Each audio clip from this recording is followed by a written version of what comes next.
SEGA World was an indoor theme park which mixed typical theme park attractions with SEGA video game themes. The first of its kind, really. It opened in '97, kind of in preparation for the Olympics, and it was a mixture of virtual reality and physical rides, plus a whole bunch of games.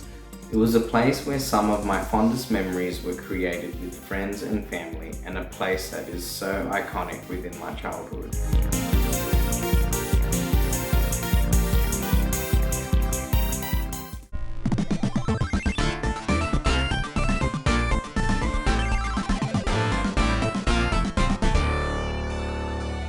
I had a lot of interest in SEGA World before I started working there.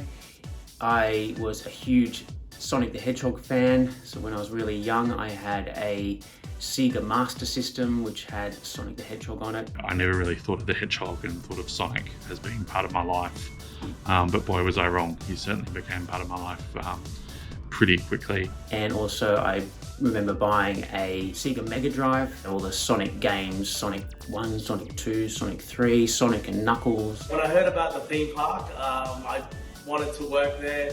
Being a young guy just fresh out of high school, wanting a job, it seemed like a logical place to work, and lucky enough I was given the role of a lifetime, being a ride attendant at SEGA World. One of my sort of main duties there at the time was to attend the rides. We rotated between the attractions every hour or so it was pretty hard to get bored, and you got to interact with the public. Initially, when I was 17, I wasn't allowed to operate the ride, so I was monitoring the queue, informing the guests on any instructions that they needed to know, setting up the pre-show for any of the rides, and making sure people got onto the rides and got off the rides safely. But a couple of weeks into my stay, I got asked to become a rides manager, and so that involved a little bit more responsibility. Part of my role as a ride supervisor was to look after the character appearances, and from that I ended up being the guy in the Sonic suit for all of the Sydney Kings basketball games. In fact, every time I arrived to be Sonic, I would ask for a basketball because, you know, it was something to do when I went onto the court during timeouts. But of course, at the end of my appearance, I'd put that basketball in the costume bag and take it with me. And then 2 weeks later, when we had another home game, I'd casually ask for another basketball. And to this day, my brother still has a pile of Sydney Kings basketballs, all nicked during my time as Sonic the Hedgehog. During my stint at the park, which was from cradle to grave, I had a variety of roles that ranged from working the gates to working on the registers to eventually being a team leader to supervising the registers, then a supervisor, and then eventually a duty manager at SEGA Park. Also worked the tokens desk and Crush Under 18's dance parties. I think the dance parties were the best memory I have of the park. Standing up on the balcony and watching Bewitched perform to a huge audience.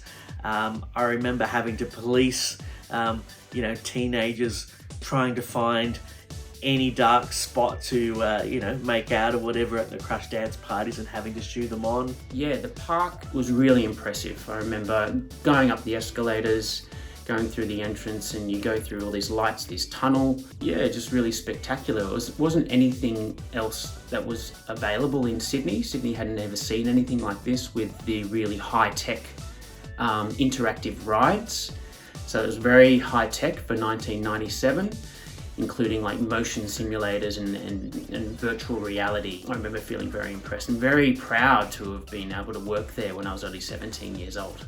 The most favourite ride I had, and you'd argue whether it was classified as a ride because really it was a game, was probably R360. Rail Chase. This was my first roller coaster ever, and I swear I could still feel how the wind was rushing past my face. I got off, my legs were shaking, and then we quickly rejoined the line and went again. There was a level of interaction on this roller coaster.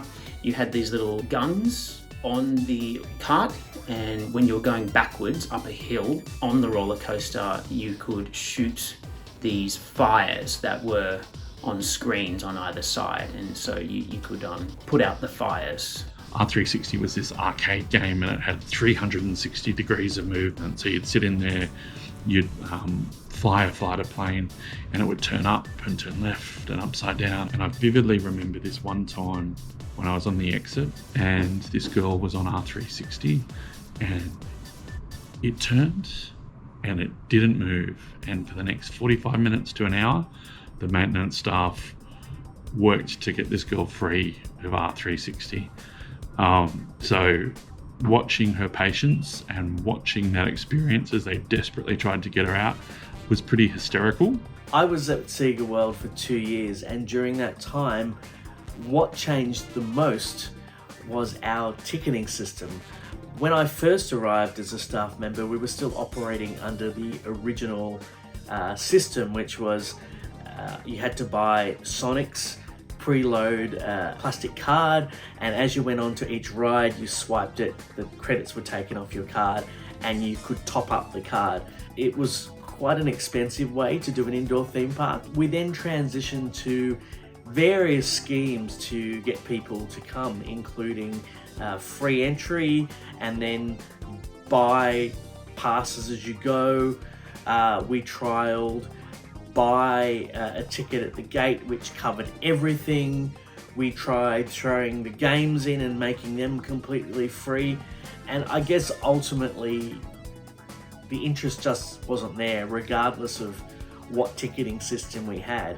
And I think that one of the things that they wanted to do was to see how long, if they got increased crowds before and during the Sydney Olympics, because they were anticipating huge crowds coming to Sydney for the Olympics. But from what I heard, they didn't get what they wanted in terms of profit. They weren't making any money. So I think it was shortly after the Sydney Olympics that they decided to close the park, which was sad. Being there on the last day and being able to go into the control room and give the last farewell to the park. And I can vividly remember going into that control room and saying, "Ladies and gentlemen, boys and girls, SEGA World is closed for this evening." My favourite place was shut down for reasons as a kid I just couldn't understand. It brought us all so much joy and memories. Why would it need to be shut down? I always remember this as the beginning of the end for that area of the city. For me, the city has never been the same after that. So the SEGA World building stayed there for quite a few years after it closed down, but eventually it was torn down in 2008. I still can't look at that YouTube video of the cone finally coming down without feeling a little bit sad. SEGA World, thank you for being a significant landmark in my childhood, and thank you so much for all the priceless memories I have. It was truly the best theme park I had ever been to. I had so much fun, and again, I made so many memories. I love that place. Thank you.